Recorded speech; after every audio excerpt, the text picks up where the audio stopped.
Hi అండి, welcome back to my channel. ఈరోజు ఒక కొత్త రెసిపీతో మీ ముందుకు వచ్చేస్తున్నాను. ఈ రెసిపీ అనేది చాలా అంటే చాలా టేస్ట్గా ఉంటుంది. ఒక్కసారి ట్రై చేయండి.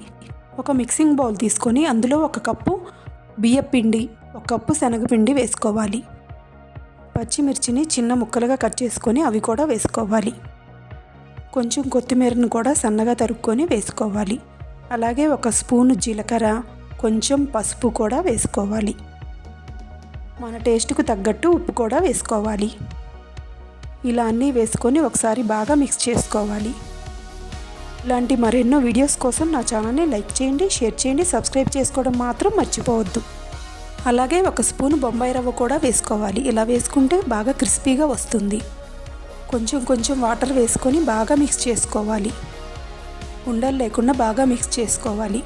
కొత్తిమీర ప్లేస్లో మనం పాలకూర కూడా వేసుకోవచ్చు, చాలా టేస్ట్గా ఉంటుంది. ఇలా బాగా ఉండలు లేకుండా కలుపుకోవాలి. ఇలాంటి కొత్త రెసిపీస్ కోసం నా ఛానల్ని సబ్స్క్రైబ్ చేసుకోండి.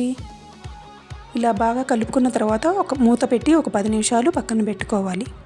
10 నిమిషాల తర్వాత ఒకసారి మూత తీసి బాగా కలుపుకోవాలి.